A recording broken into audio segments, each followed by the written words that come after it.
இந்த பொறுப்புகள் நம்ம இருக்கணும். அப்படி அந்த கடமைகளையும் உரிமைகளையும் பொறுப்புகளையும் மீறி நடந்தா நமக்கு என்ன தண்டனை அப்படிங்கிறதுக்காக நமக்கு நாமே சட்ட திட்டங்களை வகுத்துக்கிட்டு மக்களுக்காக நடத்தப்படும் மக்களின் அரசு, அதுதான் மக்களாட்சி, அதுதான் ஜனநாயக நாடு அப்படின்னு சொல்லிட்டு நம்ம ஒரு அரசியலமைப்பு சட்டத்தை ஏற்படுத்தணும் இல்லையா? அது நடைமுறைப்படுத்தினது ஜனவரி 26, 1950.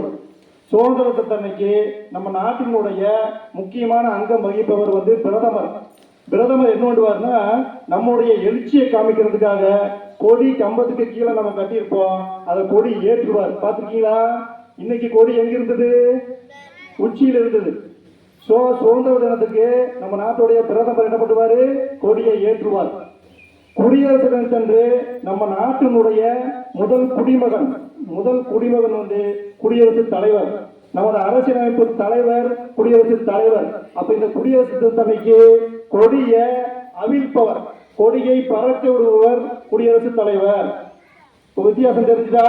சுதந்திர தினத்துக்கு கொடியை பிரதமர் ஏற்றுவார், குடியரசு தினத்தன்னைக்கு குடியரசுத் தலைவர் கொடியை பறக்க விடுவார். சரி, இதை புரிஞ்சுக்கிட்டியா? வித்தியாசம் தெரிஞ்சுக்கிட்டியா? அப்ப நம்ம தமிழ்நாட்டுல சுதந்திர தினத்தன்னைக்கு மாண்புமிகு முதலமைச்சர் அவர்கள் கொடியை ஏற்றுவார். இன்னைக்கு குடியரசு தினத்தன்னைக்கு நம்முடைய கவர்னர் அவர்கள் கொடியை பறக்க விடுவாங்க. வித்தியாசம் தெரிஞ்சுக்கிட்டியா? என்னைக்குமே தெரியணும் குடியரசு தினம்னா என்ன, சுதந்திர தினம் எல்லாம் தெரிஞ்சுக்கிட்டீங்களா?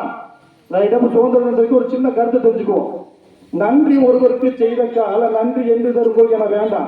நின்று தளரா வளர்ந்து வானும் தானுண்ட நீரை தலையாலே தான் திறந்ததால் நல்லார் ஒருவருக்கு செய்த உபகாரம் கல்மேல் எழுத்தில் போல் காணுமே அல்லாது ஈரமில்லா நெஞ்சத்தாருக்கு இந்த உபகாரம் நீர்மேல் எழுத்துக்கு நீர். இந்த தென்னங்கன்று இருக்குதுல்ல, தென்னங்கன்று அப்படியே தண்ணி ஊத்து அப்படியே முளைச்சு நெருமரமா வளர்ந்து போய்கிட்டே இருக்கும். அப்படி நல்லா வளர்ந்ததுக்கு அப்புறம் தான் குடிச்ச தண்ணீரை இளநீரா ஒரு நாள் கண்டிப்பா திருப்பி கொடுக்கும். அதே மாதிரிதான் ஒரு நல்ல குணமுடையவனுக்கு நீ செய்த உதவி, யாருக்கு? நல்ல குணமுடையவனுக்கு நீ செய்த உதவி என்னைக்கு வீண் போகாது. ஒரு நாளைக்கு அந்த உதவியை வாங்கிட்டவன் உனக்கு தேவைப்படுற நேரத்துல அந்த நன்றியை உனக்கு திருப்பி செய்வான். ஆனா அந்த நன்றியை எதிர்பார்த்து நீ யாருக்கு உதவி செய்யக்கூடாது.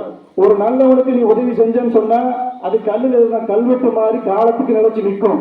அது ஒரு கெட்டவனுக்கு நீ உதவி செஞ்சுன்னு சொன்னா அப்பவே தண்ணியில எழுதின எழுத்து மாதிரி உடனே அழிஞ்சு போயிடும். நாம செஞ்ச உதவி அடுத்தவனுக்கு நன்மை பயக்கக்கூடியதா இருக்கணுமே தவிர ஒரு நாள் ஒருத்தனுக்கு கூட கேடு விளைவிப்பதாக இருந்தவே கூடாது. அப்ப உதவி கூட எப்படி செய்யணும்? பார்த்துதான் செய்யணும். புரியுதா? அனைவருக்கும் குடியரசு தின வாழ்த்துக்கள். நன்றி.